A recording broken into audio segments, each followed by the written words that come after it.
This is a worm's eye view of the stars, tape side 3. Tape side 3.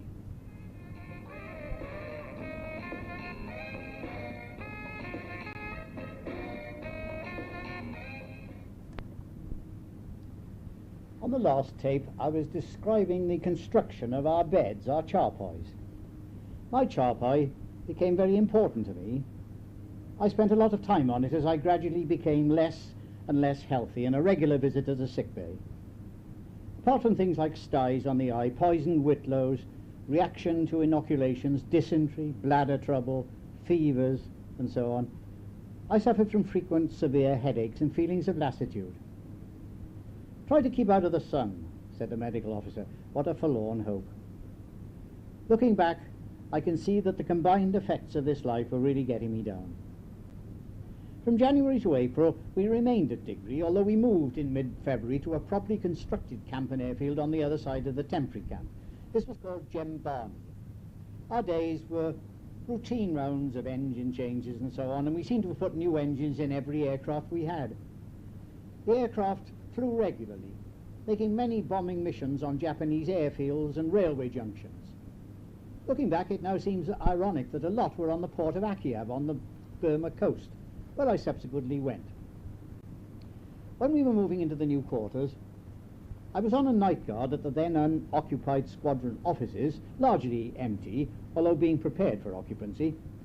Walking around at 2 a.m. in utter silence, except for the howls of some distant jackals, I became aware of a low ticking sound, recurring every second. A sort of tack, rather than a tick, and really very loud. Rapidly discounting ideas of Japanese sappers tunnelling into camp, I set out to trace the source. Entering one of the rooms, I found it bare except for an office chair and a desk.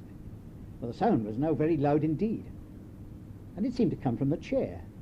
I poked at it with my fixed bayonet when the chair collapsed, only the outer skin of the leg remaining.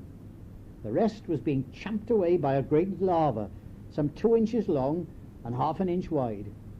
It must have had teeth like a shark. I shuddered to think what it would turn into, and I dispatched it quickly with my bayonet.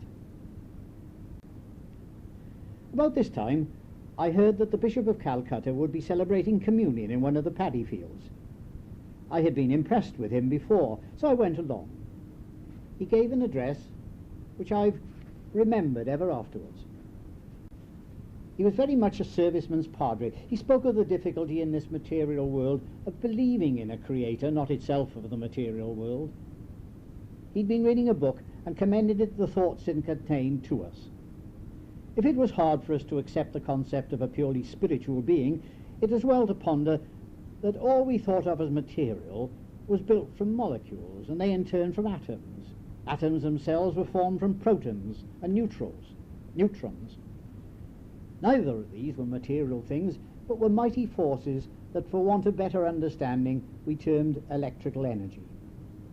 So, if one can accept a pure force as the essential building block of all material matter, need we have doubts about a purely spiritual divinity?